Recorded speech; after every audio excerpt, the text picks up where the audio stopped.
Welcome to the 58th chapter of the book of Isaiah.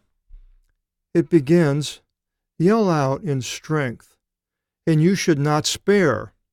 So something here Isaiah is saying that whatever it is from the Lord, and it's got the imperative with the exclamation. That means that there was something in that sentence that's imperative to do it. Well, should not is not imperative. But over here it has yell out in strength, and you should not spare. As a trumpet, raise up high your phonein. A phone is a derivative, and anangelon toleomu, their sins. There's the alpha, gamma, gamma. Whenever we see that, we know it has something to do with the message. An angel comes from that. Angelon. Announce to my people their sins, and to the house of Jacob their lawless deeds. So now who is his people? He separates it into the house of Jacob. The house of Jacob would definitely be the Jews, and my people could be me, could be you, could be Christians, could be whoever is considered to be a person, a people belonging to the Lord. Their lawless deeds. So if I am doing things that are lawless or wrong, then yell out to me. And by reading this, it definitely yells out to me. Hopefully it does to you also. And then he says, they seek me day by day, and they desire to know my ways. So Jews, Christians, both. As a people executing righteousness and not abandoning judgment of their God. So this is good. They are desiring to know about God. They're wanting to execute righteousness and not abandoning the judgments of God. They ask me now for a just judgment, and they desire to approach to God, saying, why is it that we fasted and you look not? So yes, if you're looking towards God, but then if you're looking towards God and you're starting to question his motives and what's happening in your life, and then basically blaming him. I fasted, I did all these things for you, and you didn't pay attention to me. So here we are seeing these people today or then that are looking towards God, doing things that they think would get God's attention, to get basically what? He'll condemn this practice and show why. Why did we humble our souls and you knew not? For in the days of your fasts you find the things of your wants, God says, and all the ones under your hands you goad. So they're complaining about God and not listening to him, but with the things that they are asking are for themselves, the things of your wants. And how many times do we want certain things, and when we don't get them, we blame God? I've known people that are that way, and sometimes people will even walk away from God and not want anything to do with them because they didn't get what they wanted. They may have planned. I mentioned in the last, I think it was the last seminar, about me going up and wanting to be a missionary into Canada, and not God stopping it and turning it around. Well, I could have very well have, instead of going back and taking care of my mother, and then trying to get closer to God and find out, well, what does he want me to do? My want didn't work. Some people could just say, well, the heck with you. I don't want anything more to do with it, and kick God out of their lives. And this happens quite often, more so than I think that we realize, especially people that are in ministries, especially if the ministry is something that they want and it's not blessed. I know some people that did just about everything. They bought a large theater and tried having art, and then they had performances and Christian singers coming, all kinds of things, and nothing really worked. Only 2 or 3 people would come to each one of these things. Now, they didn't walk away from the Lord, but there's a lot of people who want to try different things. Hopefully, if this is your case, that praying and then the Lord will show you what he wants from you. But then he says, all the ones under your hands, you goad. Goading somebody is like a spur, kicking it into the side of a horse and making him go, ah! And it's painful to the horse. And we can do things that are painful to people. Take it out on our spouse or our children or whoever. And then he continues, for you fast for litigations and fights, and you beat the humble with your fists. So here the condemnation now is, yeah, you're fasting, but you're fighting with each other in litigations. That means going to court, and Paul mentions about going to court with fellow Christians. It'd be better just to let them have what they want, but yet here they're fasting, but fights and litigations come out, and you beat the humble with your fists. So people that are walking with the Lord and doing right, sometimes these people can beat them over the head. And especially if a pastor of a church, and find all these really nice, wonderful people, love the Lord, and you start reading and going through it, and you have these terrible condemnation sermons, and you're basically beating these poor people over the head. And that's not the right thing to do. The best thing, I believe, is if you're a pastor, is to do sort of what I'm doing, going through the Word chapter by chapter, and let God bring out what he needs for the people to hear at the time they need to hear it, rather than you determining under subjective types of teaching. That's my opinion. Why do you fast to me as you do today? Is it for your voice to be heard in a cry? Is it just for what you want, crying out? I did not choose this fast, nor a day for a man to humble his soul. Well, now here he'll go down and he'll explain that, but I mean, that doesn't mean that he doesn't want fasting nor humbling the soul, but it was, he didn't choose that over what we'll see here, nor even should you bend your neck as a hook, like being sorrowful. You're walking around over, especially if you're fasting, you're looking sad. Nor should you spread under you sackcloth and ashes to make yourself look like you are suffering from the fast. Jesus warns about that. Basically, wash your face and look happy, and nobody really knows you're fasting towards the Lord, for the Lord. But if you're making yourself look like you're doing something great for the Lord by humbling yourself, then that's not what he wants.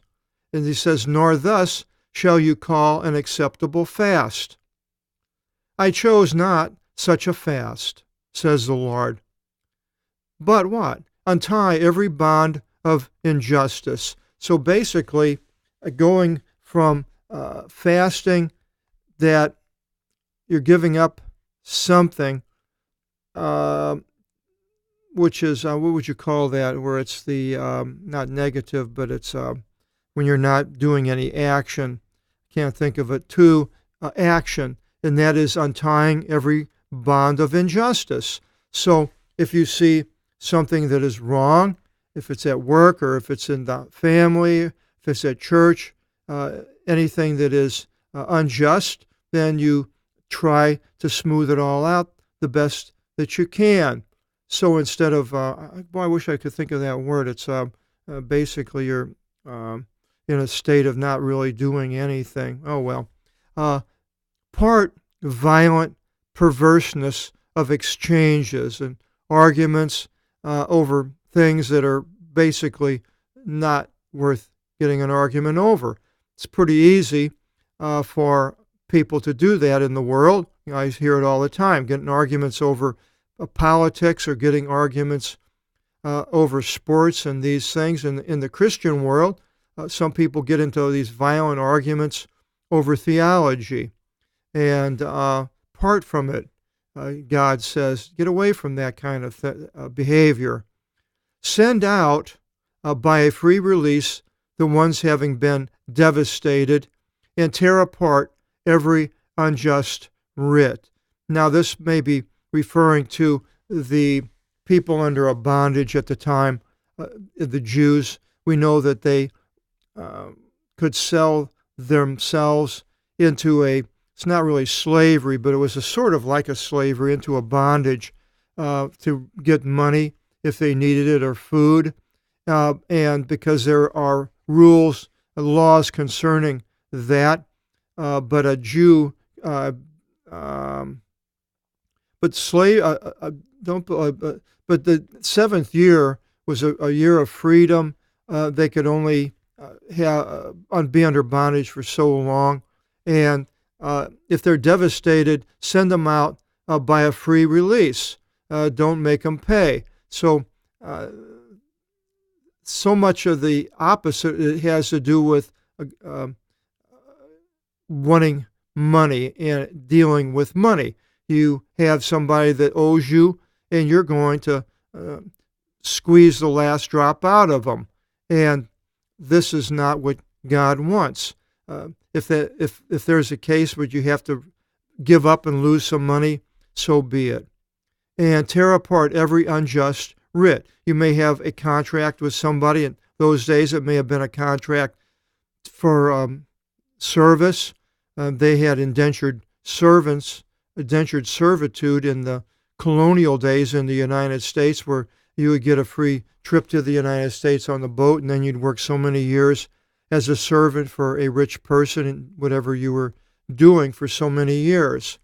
But if it was unjust, the person really didn't realize what it was, or you were putting him into harsh conditions, and then they were crying out, well, then tear apart the unjust writ.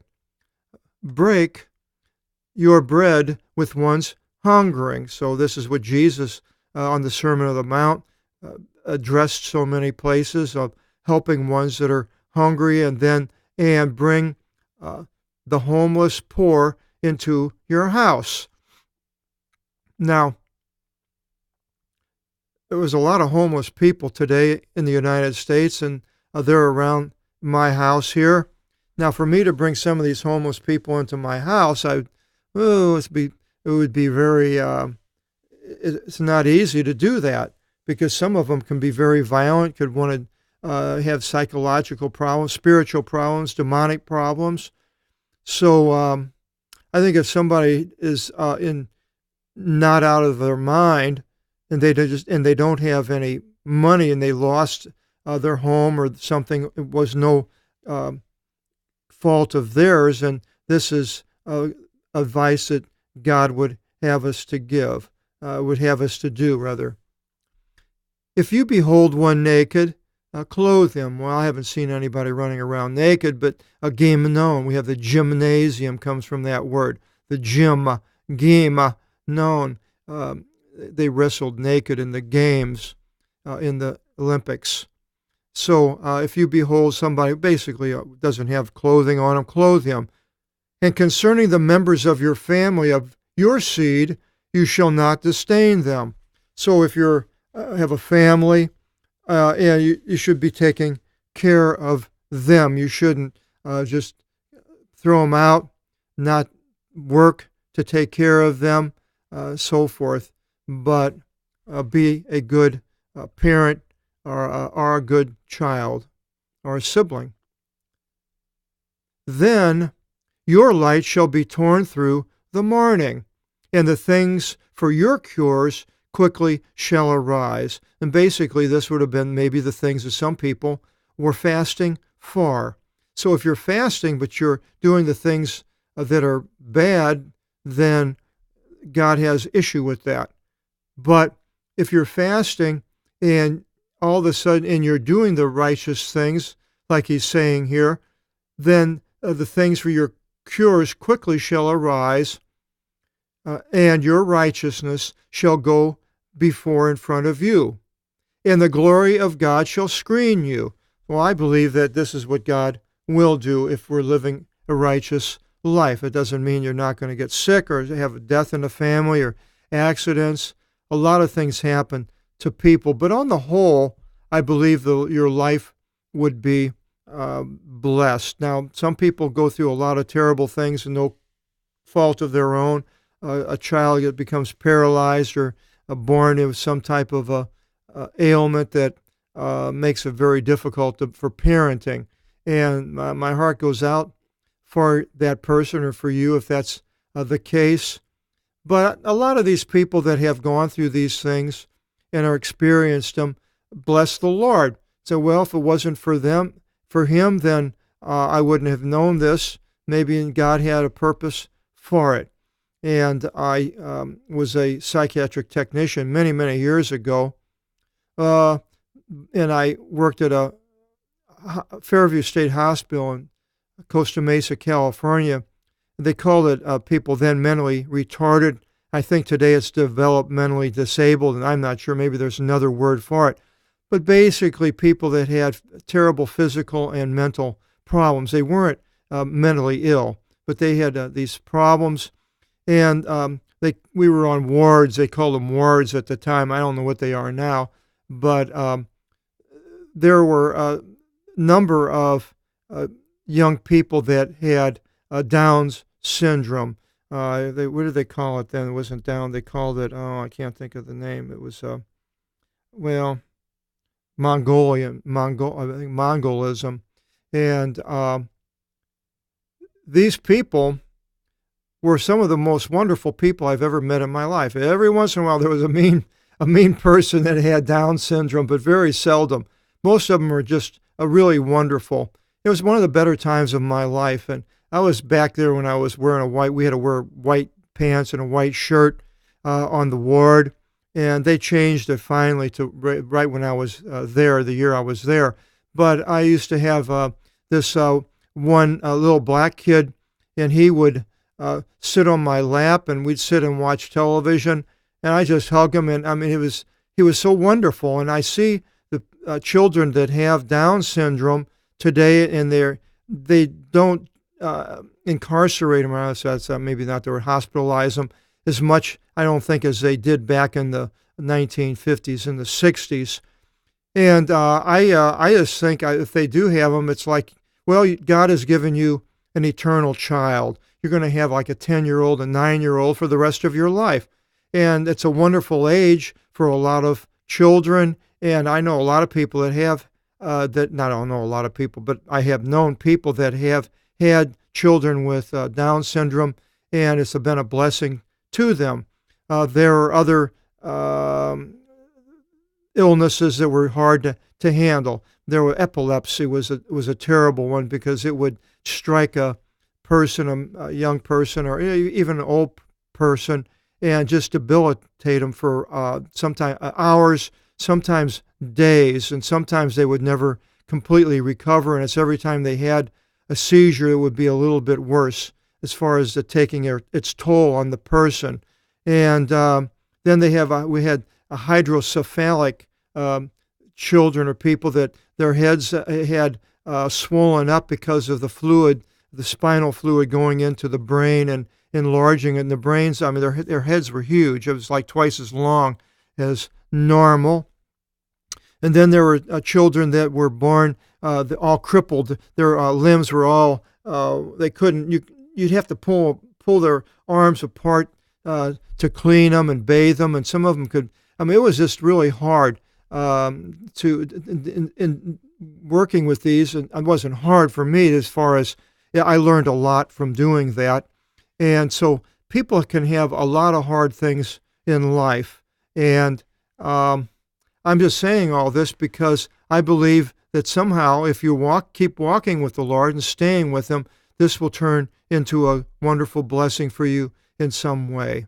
You may say, well, that sounds good to you, but yeah, it hasn't happened to me. Well, I just pray that it will, and others here that were thinking about it will pray for those of you that are having a hard time in those conditions. Then you shall yell, and the Lord shall hearken to you.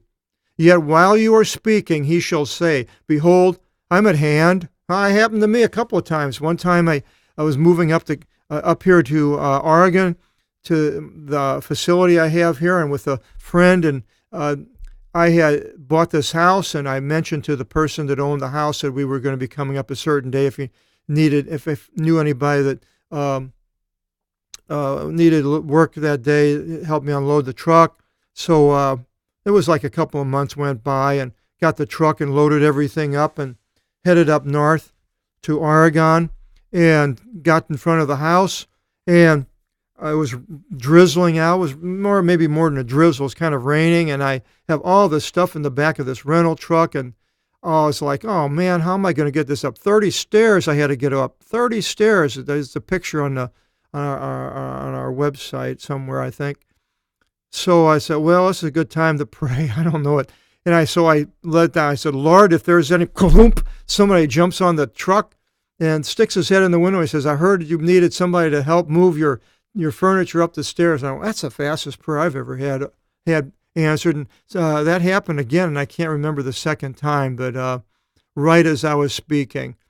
If you remove from yourself conspiracy and stretching forth the hands and discourse grumbling, talking against other people, or stretching forth the hands, I don't know, grabbing people, being some type of violence and grumbling, everything is, negative, and should give to one's hungering the bread from out of your soul, whatever they need, and should fill up the soul being humble, then your light shall rise in darkness, and your darkness shall be as midday. So doing these wonderful things for God will be a blessing. Darkness will disappear. Light will take over. And I was thinking about the walk with Christ when I was seeing these things and knowing what he has. And so I was thinking, well, being a Christian is something that Christianity on the whole is something special. There are so many things, and I made a list out of them, that Christians have done to help people in the world. And I put these links here just to prove, and this is just a small smidgen of what's available. Christian orphanages in the United States. In years past, almost every orphanage was a Christian orphanage. The government back in the 1950s didn't hardly, I don't even know if it had orphanages. Basically, it was Christian. Now, I haven't seen any. There may be Jewish orphanages, but I certainly haven't seen any. I haven't seen any Hindu, Muslim, Buddhist, Baha'i, none of orphanages in any of these other religions. And not only are the Christian orphanages, they're worldwide, orphanages worldwide. They have orphanages in India, in China, parts of China that they were able to go into. There are Christian orphanages, South America, all over the world. Hospitals. All the hospitals in the United States or in the world at one time were all basically Christian. The Hospitaliers was a group of people back in the days of the Roman Catholic Church, and they were a society, and they had hospitals and developed to take care of people, many of them from the Crusades. And then the hospitals were developed, and I was born in St. Mary's Hospital in St. Louis, a Roman Catholic hospital. There were in St. Louis, it was a Lutheran hospital. There was a Jewish hospital, Barnes, and other hospitals. Baptist, I think, had a hospital. But basically, that I don't remember seeing any other hospitals. But there's hospitals, you go on the internet and you can see them throughout Africa, Asia, Christian hospitals, Christian charities and nonprofit charities that help in all types of various ways, like the Salvation Army would probably be the largest charity, and it has a list of all these charities. rescue missions. I was volunteering at a rescue mission for a couple of years and was the preacher there when people didn't show up. They were supposed to give the message, and it was a Christian outreach mission in Santa Ana, California, and it was started by a Reverend Whitehead, who's about a 6'4" black man who would go underneath the viaducts and the freeways and find the homeless and bring them in and feed them, and then ended up with a Santa Ana rescue mission, and then they turned it into Christian outreach mission. I don't know whatever happened. I left there. That was and I left there in 1990. So rescue missions, or Union Rescue Mission, famous in Chicago, has a radio program. Christian facilities which advance life. If a woman is pregnant, rather than going and getting an abortion, wants to know what to do, needs help, there's all sorts of Christian counseling rather than the death industry that the world has, that other non-Christian so-called, I don't know, what do they call it, a woman's right to choose, and so forth. But here is a Christian counseling for abortion. Maternity facilities for the women that have decided to keep the baby, which is the only way they should think. And there are places, there's all sorts. There's Living Vine maternity facilities, and these things are worldwide. Now, I went on the internet and looking at them all. I mean, it's just overwhelming. Then Christian food banks, and there's one here. It has all the food banks, and that was just in the state of Kansas. You can go there. There's food banks all over. Christian homeless shelters, and every city probably has a Christian homeless shelter, any town of any size, and has a listing of all of this. Now, all of these compared to modern-day Judaism, which is nowhere close to the Judaism of the Bible. They have no tabernacle. There's no sacrificial system. It's all basically changed. There is a country of Israel right now, and hopefully they will start helping peoples. And then there are the Muslims. The Muslims, I've seen basically do most of the things like these in their own country, not in Christian countries. They probably seems like they go in there and cause more problems than they solve, from my experience, my opinion. And then there are the Hindus, basically in India, who basically seems like they have more people coming and helping them than Hindus going out and helping other people. I just haven't seen that. Nor Sikhs. They have their temples, but I haven't seen any Sikh, any of these that were listed. And then there are Buddhists. I haven't seen any Buddhist facilities, anything close to any of these in the United States, or I haven't seen them in Europe. I don't know. And then Baha'i, another religion. I haven't seen any of these. Nothing compares to what the Christians have done throughout the world. Not even close. Not an inkling. There is nothing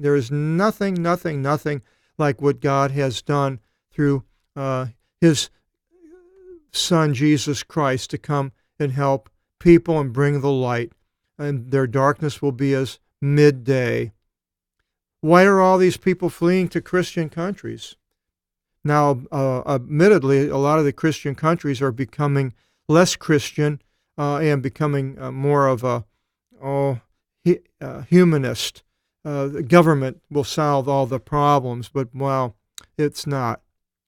And it continues, and your God will be with you always, and you shall be filled up just as your soul desires, and your bones shall be fattened, and will be as a saturated garden, and as a spring which water failed not. Wow. So being filled up with the things of God, the desires of our soul, the wonderful things that we would want of our family and our spouse, things at work, whatever, friends, and bones shall be fattened, then being taken care of physically, and being as a saturated garden with the good things of God would be saturating us. not just a trickle here or there. And as a spring which water failed not, and it continues to flow into a person. It's almost sounds like the filling of the Holy Spirit that Jesus says that he is sending to people, the baptism or the immersion of the Holy Spirit in the New Testament. And the everlasting desolate places shall be built, and your everlasting foundations will be in generations of generations. And you shall be called the builder of barriers, and the stones in the midst of your roads shall cease. You're going to be building things, and blockage, things that block you, will be taken out of the way. Things will be open. Look at all the things that the Christians have done since Jesus Christ. All of Europe, the cathedrals, and the cities, and the countries, and so forth. And you go to any of these other countries, compare to the Christian countries, and you'll see, as far as the basic things of life, the beautiful buildings and the roads and health and hospitalization and so forth, far excels in Christian countries than any other. But if you should turn your foot from the Sabbaths to not do your wants, to not do your wants on the holy day, if you should turn your foot from the Sabbaths, now to not do your wants, so that's what he means. If you're turning it away from doing what you want on the holy day, and shall call the Sabbaths delightful, you enjoy the Sabbath. I'm doing this on a Sabbath. This is on a Sunday, and I didn't work today, and I bought a cup of coffee. I had breakfast, but I was thinking, well, you have to cook breakfast, and if I had to warm up anything, I'd have to turn the stove on, so that's kind of a work. So I just went to the coffee shop and had breakfast, but I didn't travel. I didn't really do any kind of a physical labor. Studied the Word and did some photography, and it was delightful. Holy to your God. Then you shall not lift your foot to work, nor shall you speak a word in anger from out of your mouth. That is on the Sabbath. And he's talking about there, and ain't no anger from out of your mouth on the Sabbath. Well, if you're a Christian, and you'd say, well, where is a word of anger coming out of my mouth on the Sabbath? Well, if you're a Christian, but you're a man, and you're from Pittsburgh, you might have had some bad things to say today, because Pittsburgh lost in football to, I think it was Jacksonville Panthers, I don't know, some other team. So you could get very angry out of your mouth over something that's trivial, really, and take it out on your wife or your kids, and put yourself in a bad mood. So there's just all sorts of ways that you can be angry on a Sabbath. Or if you're a woman, I'm not sure what you would, the kids, your children do something that upsets you, and you can get mad at them, but we just on the Sabbath, best to do what God says. Then shall you be relying upon the Lord. And this is what God wants us to be relying upon Him. Now, how much do we rely upon Him? Well, in my experience, after 7 years, relying upon God is daily, hourly. Everything I do, I try to think now, well, Lord, help me on this and help me on that, find this. I used to get really mad and start saying bad things if I couldn't find something, and that didn't get me anywhere except really upset. Well, I find that, saying a quick prayer, Lord, help me find my glasses, help me do this, and all of a sudden, I don't get mad, and there it is. They pop up, there it is. And so, relying upon the Lord, and He will bring the good things upon your land, and will feed you the inheritance of Jacob your father, for the mouth of the Lord spoke these things. Wonderful things by God. Chapter 59 we go into next, the sin of a nation, and we will find out what that is in our next video seminar, and I hope you'll join us, and God bless.